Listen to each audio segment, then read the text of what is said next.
Palakkad Malampuzha dam ഉദ്യാന നവീകരണത്തിൽ ഗുരുതര വീഴ്ചയെന്ന് കേന്ദ്രമന്ത്രി സുരേഷ് ഗോപി. പ്രധാനമന്ത്രിയെ ഉൾപ്പെടെ നേരിൽ കണ്ടാണ് ഉദ്യാന നവീകരണത്തിന് 75 കോടിയിലേറെ രൂപ ലഭിച്ചത്.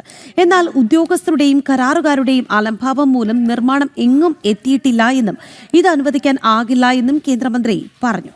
ഡിസംബർ 31-നകം നവീകരണം പൂർത്തിയാക്കാമെന്നാണ് ഉദ്യോഗസ്ഥരും കരാർ കമ്പനിയും കേന്ദ്രമന്ത്രിയെ അറിയിച്ചത്. കേന്ദ്രമന്ത്രി സുരേഷ് ഗോപിയുടെ ഇടപെടലിനെ തുടർന്ന് കഴിഞ്ഞ വർഷമാണ് മലമ്പുഴ ഡാം ഉദ്യാന നവീകരണത്തിന് കേന്ദ്ര സർക്കാർ 75 കോടിയിലേറെ രൂപ അനുവദിച്ചത്. എന്നാൽ സംസ്ഥാന സർക്കാർ നവീകരണത്തിൽ അലംഭാവം കാണിച്ചതോടെയാണ് കേന്ദ്രമന്ത്രി നേരിട്ട് ഉദ്യാനത്തിലെത്തി പ്രവർത്തികൾ വിലയിരുത്തിയത്.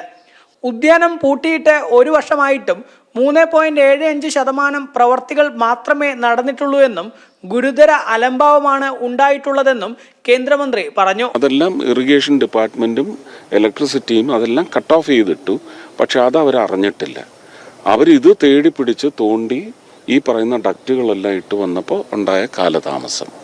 പക്ഷെ അണ്ടർ ദി ഗ്രൗണ്ട് പണി നടന്നിട്ടുണ്ടെന്നാണ് അറിഞ്ഞത്. പക്ഷെ ഞങ്ങളുടെ അസസ്മെന്റിനകത്ത് അവർ സമ്മതിക്കുന്ന progress is only 3.75 or a little more. ഉദ്യോഗസ്ഥരും കരാറുകാരും ഉൾപ്പെടെ ഉദ്യാനം കാട് കയറി കിടക്കുന്നതിന് ഉത്തരവാദിയാണെന്ന് പറഞ്ഞ കേന്ദ്രമന്ത്രി താൻ എല്ലാ മാസവും മലമ്പുഴയിലെത്തി കാര്യങ്ങൾ പരിശോധിക്കുമെന്നും ദിവസവും പ്രവൃത്തി പുരോഗതി തന്നെ അറിയിക്കണമെന്നും ആവശ്യപ്പെട്ടു. ഞാനിത് കഴിഞ്ഞ സെപ്റ്റംബറിൽ പണി തുടങ്ങിയതിന് ശേഷം വന്ന് മാസാമാസം വന്ന് വിസിറ്റ് ചെയ്യേണ്ടതാണ് എനിക്ക് ചെയ്യാവുന്ന ഒരു സംഭാവന.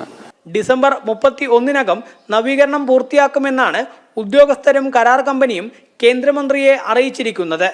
കഴിഞ്ഞ ദിവസം ഉദ്യാന നവീകരണം അനന്തമായി നീളുന്നതിനെതിരെ BJPയും വ്യാപാരി വ്യവസായി സംഘടനകളും ഉൾപ്പെടെ പ്രതിഷേധവുമായി രംഗത്തെത്തിയിരുന്നു. ജനം, പാലക്കാട്.